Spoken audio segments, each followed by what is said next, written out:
Can we find some Scouse Messies today? Let's take a look. This is a tactic called the Barcelona Possession 4-3-3 version 2 from Sebastian 3, whom we've seen before. Now, he had a previous version, funny enough, still named version 2. I actually went through the entire season and was just about to bring it to you, but he brought the tactic down from the Steam Workshop, unfortunately. But it's back up. There's a new version. I don't know what he changed. There's really no description, basically saying updated on December 14th, 2023. But it basically, he brought Arsenal to the top of the league, which they're pretty good this season, last season. So I don't think it's that hard to do. We will see how it does for our teams of Liverpool and Aston Villa and our championship side of Ipswich Town in just a minute. But the tactic itself, as you can see, it's a basic 4-3-3 or 4-5-1 or whatever you want to call it. 4-3-3 according to the tactic maker. Sweeper keeper in support. Wing backs on the left and right. A libero in the central spot next to a central defender. A deep line playmaker above. Mazzala above them in attack. A box to box next to them. Inside forwards on both sides. Left in support, right in attack. And then a complete forward in attack up front. There are a couple of individual instructions: tackle harder, mark tighter, things like that. Mentality is positive. In possession, 8. Attacking width is fairly narrow. Approach play, overlap on the left and right and play out of defense. Passing directness is shorter. Tempo is slightly higher. Final third, low crosses, work the ball in the box and be more expressive.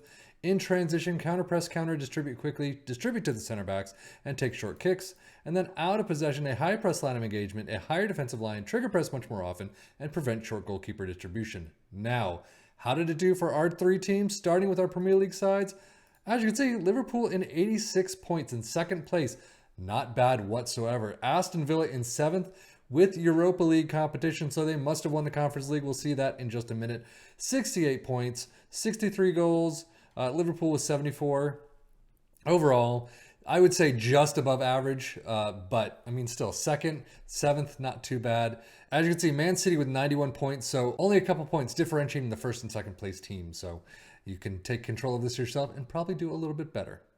Liverpool didn't have the greatest of EFL Cup runs. They got to the quarters against Aston Villa, though, lost 2-2 in penalties. The FA Cup, they did a much better job. I mean, some of the teams, though.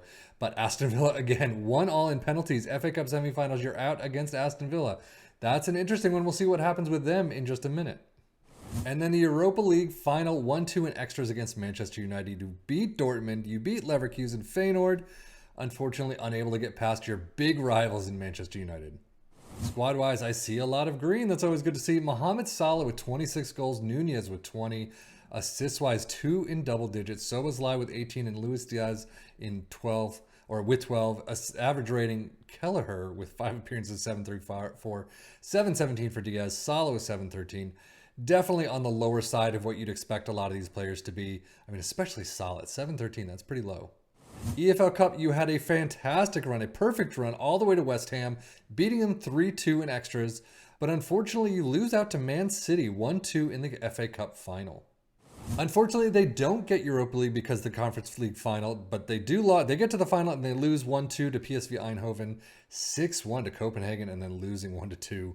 But unfortunately, they've got the one cup and that is it. But they're still in Europa League next season. Less green, 63 appearances though for Martinez, 29 goals for Ollie Watkins, Diaby with 15, assists-wise several in double digits, 11s and 10s, but Diaby, Luis, and McGinn and Tielemans all up there. Average ratings 7.17 for Martinez, that's fantastic, and 63 appearances. He did really well. Probably one of the big saviors of that team this season. Liverpool, data hub-wise, doing really well defensively, pretty well in attack. Dribbling's not there, but shots per game is all the way there. Goals not all the way there, unfortunately. You'd like them a little higher. Usually they are a little higher, but Aston Villa is showing pretty much similar signs. I don't know why they do this, but you got some good attacking numbers, very well defensively, but unfortunately not as high as you'd expect some of them. I guess Aston Villa's kind of around this mark. Liverpool definitely usually gets higher on the list. Premier League stats, possession and attacking is what we're going to see. Most goals, Liverpool with 74, just one below Newcastle, interestingly enough. Aston Villa, though, only at 63. But if you get to fewer shots, Liverpool, there you go, at Aston Villa. Most possession, 61% for Liverpool, 56 is average for Aston Villa. Dribbles made, nobody there. Tackles one, you got Aston Villa in there. Again, but attacking-wise, most shots for it, Liverpool, 583. So you've got the attacking side, you got the possession side. It's just a lot of everything else is kind of on the low side, if there.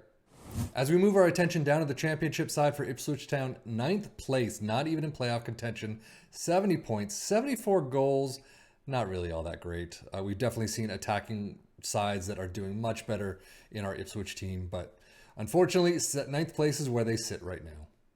Cup runs, not great. EFL Cup first rounder out against Bristol Rovers, and 5th round of the FA Cup against Bristol Rovers again. Thank you, FM. You're continuing the trend.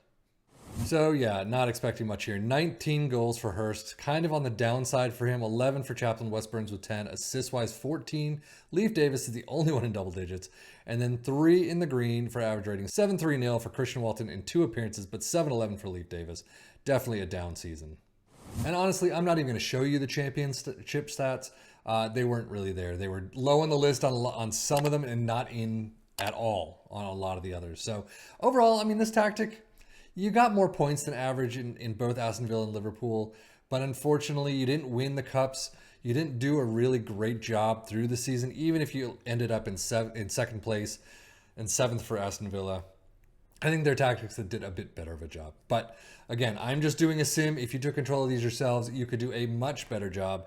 And we can try with Barcelona at some point in the near future. But for right now, for our 3 teams, it just didn't seem to work all that much. But that is it for me, Sefi and FM, for the Football Manager blog channel, saying thank you as always for watching. Take care and enjoy.